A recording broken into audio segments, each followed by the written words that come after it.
I was sitting in my small apartment that evening, the kind of quiet Tuesday where you expect nothing unusual to happen. At 58, I had grown comfortable with my routine.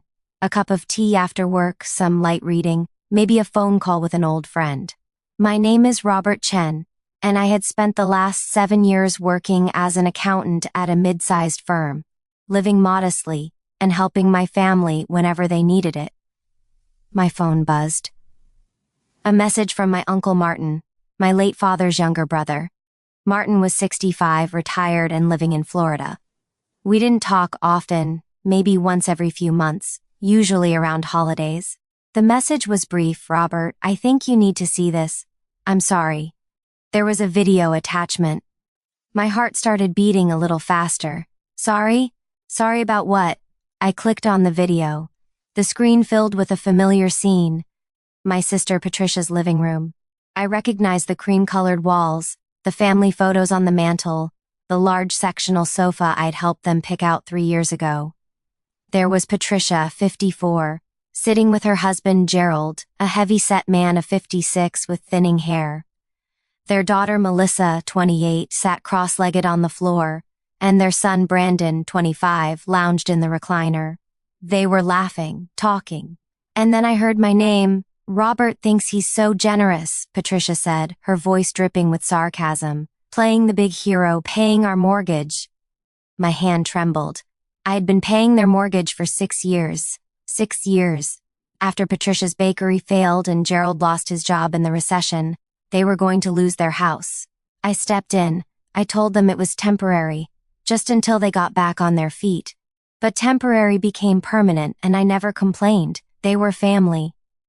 He's such a burden, Gerald added, taking a sip of beer. Always acting like we owe him something. Like his money makes him better than us. Melissa chimed in. I mean, what else does he have going on? No wife, no kids? At least he's useful for something? Brandon laughed, that cruel laugh I had heard from him since he was a teenager. Worthless burden is right. He just exists to pay bills. That's his purpose. They all laughed. My sister, the woman I had protected in school when bullies picked on her. My brother-in-law, who I had lent money to start 3 different business ventures, none of which succeeded. My niece and nephew, whose college funds I had contributed to, whose birthdays I never missed. The video was dated 3 days ago. 3 days ago, while I was working overtime to make sure I could cover their next mortgage payment, they were sitting in the home I was paying for, calling me worthless. I watched the entire 8-minute video twice. Each viewing felt like a stone settling in my chest.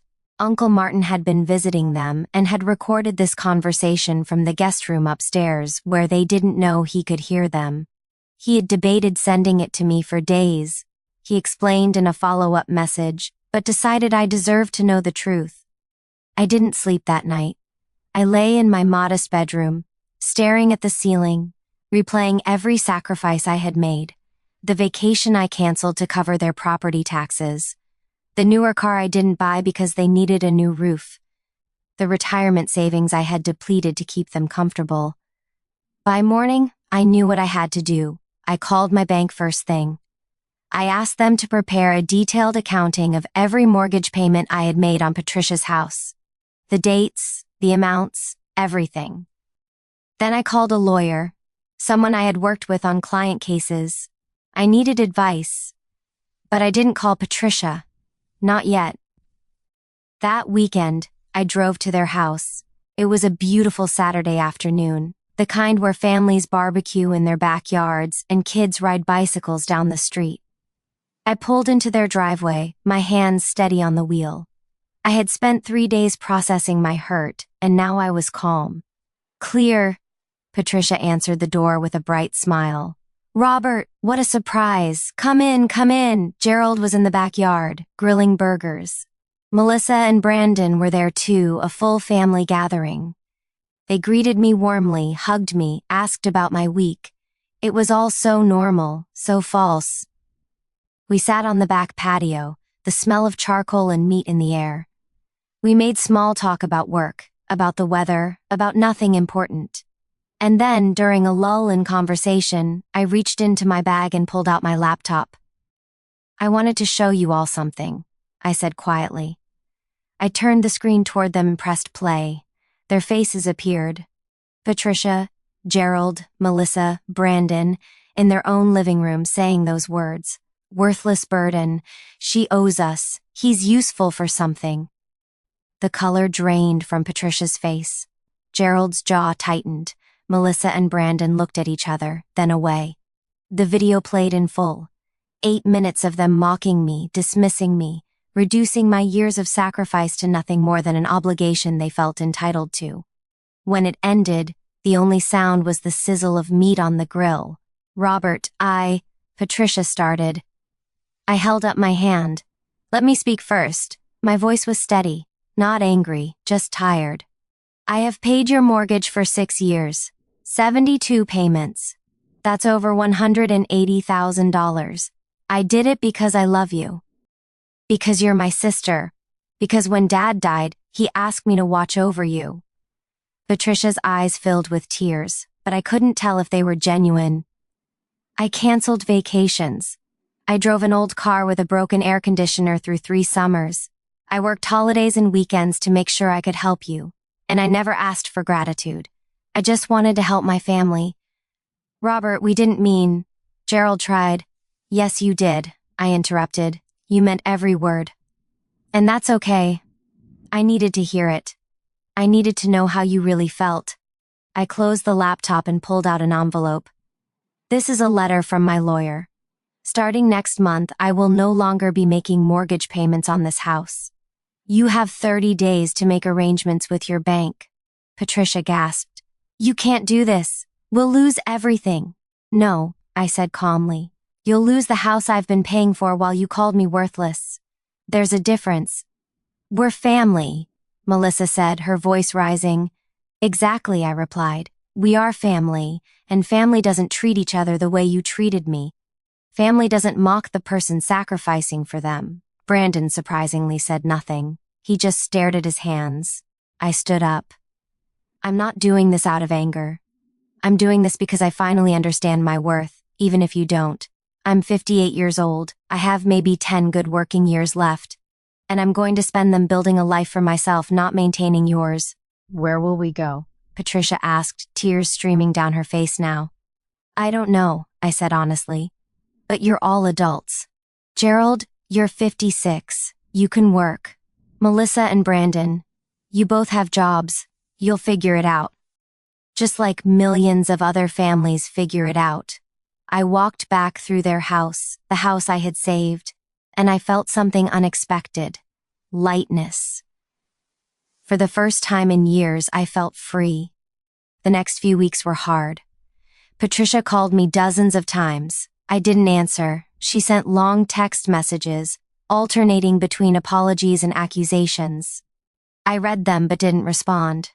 Gerald showed up at my office once. Security escorted him out. Uncle Martin called to check on me. I'm proud of you, he said. Your father would be too. He'd want you to have a life, not just be a bank for others. Do you think I'm being cruel? I asked him. No, Martin said firmly. I think you're being sane. There's a difference between helping family and being used by family. You crossed that line years ago, and they pushed you further over it every day. I started therapy. My counselor, a kind woman named Dr. Sarah Williams, helped me understand something important. I had been seeking love through sacrifice. I thought if I gave enough, did enough, paid enough, they would appreciate me, value me, love me the way I loved them. But love isn't transactional, Dr. Williams said during one session. Real love doesn't keep score. And it certainly doesn't mock the giver behind their back. 3 months after I stopped the payments, Patricia's house went into foreclosure. They moved into a rental, a small 3-bedroom place across town. It was hard for them, I heard through the family grapevine. They had to downsize, sell furniture, adjust their lifestyle, and I won't lie. Part of me felt guilty. That's the thing about being the helper in a family. Even when you're treated badly, you feel responsible for their pain. But another part of me, a growing stronger part, knew I had done the right thing. I used the money I had been spending on their mortgage to do something I hadn't done in years. I invested in myself. I booked a trip to Japan, something I had dreamed about since college. I spent 2 weeks exploring Tokyo, Kyoto, and Osaka. I ate incredible food, visited ancient temples, and talked to strangers who became friends. I came back different, lighter, happier. I also started dating. At 58, I had convinced myself that ship had sailed, but I met a woman named Helen at a community art class. She was 56, a widow, a retired teacher with grown children, and a warm laugh. We started slowly. Coffee, then dinner, then weekend drives to the countryside. She knew my story. I told her everything on our 4th date, expecting her to think less of me. Instead, she reached across the table and squeezed my hand. "You're not worthless," she said simply. "You're kind. And there's nothing wrong with protecting your kindness from people who don't value it." 6 months after I stopped paying the mortgage, I got a letter. It was from Patricia. Not a text, not an email, but a handwritten letter on cream-colored stationery. "Dear Robert," it began. "I don't expect you to forgive me. I don't even expect you to read this, but I need to say I'm sorry." She wrote about how the foreclosure had been devastating but also eye-opening. How she and Gerald had gotten so comfortable with my help that they forgot I was a person, not just a resource. How Melissa and Brandon had been horrified when they realized the video had gotten out and what it revealed about them. "We took you for granted," she wrote. "Worse than that, we treated you with contempt. You deserved so much better. I was your big sister. I should have protected you, supported you, celebrated you. Instead, I used you. I'm ashamed." The letter went on for 3 pages. She didn't ask for anything. She didn't request that I resume payments or help them again. She just apologized and told me she understood if I never wanted to see her again. I kept the letter for a week before I responded. When I finally did, I kept it brief. "Patricia, I appreciate your apology. I forgive you, but forgiveness doesn't mean forgetting. I hope you and your family find your way. I'm building my own life now. Maybe someday we can have a relationship again, but it will be different. It has to be. Take care, Robert." It wasn't perfect. It wasn't a fairy tale reconciliation, but it was honest. A year later, Uncle Martin invited me to his 66th birthday party in Florida. Patricia was going to be there. It would be the first time we'd see each other since that day in her backyard. I brought Helen with me. She held my hand as we walked into Martin's house, and I felt grateful for her steady presence. Patricia looked different. Thinner, older somehow, but also more genuine. When she saw me, she didn't rush over. She just gave me a small smile and a nod. Later, during dinner, we talked briefly. She told me about her new job at a grocery store bakery. Gerald was working in construction. The kids had moved into their own apartments. "We're making it work," she said. "It's hard, but we're making it work. And Robert, I want you to know that I think about what I said every day. I'm so sorry."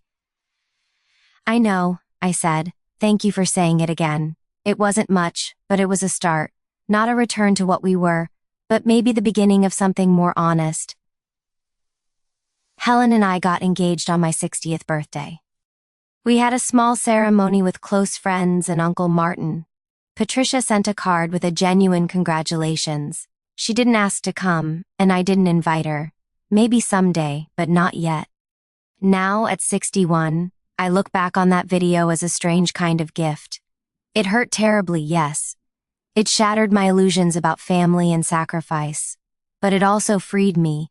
It freed me to understand that my worth isn't measured by what I can do for others. It freed me to build relationships based on mutual respect rather than financial obligation. It freed me to finally, after decades of putting everyone else first, put myself first. I still help people.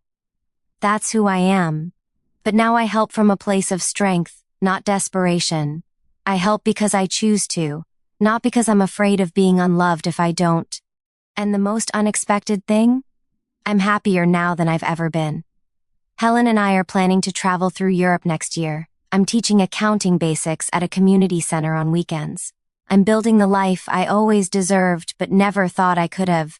The video Uncle Martin sent me was supposed to show me how worthless I was. Instead, it showed me how valuable I am. Valuable enough to protect. Valuable enough to honor. Valuable enough to finally, after all these years, love myself the way I had loved others. That's not the ending I expected. But it's the ending I needed. And for the first time in a very long time, I'm at peace. If this story touched your heart, or reminded you of your own journey, please take a moment to like this video, share it with someone who needs to hear, and subscribe to our channel for more stories about resilience, family, and finding your worth. Leave a comment below telling us about a time you had to choose yourself over others. Your story might inspire someone else. Thank you for listening.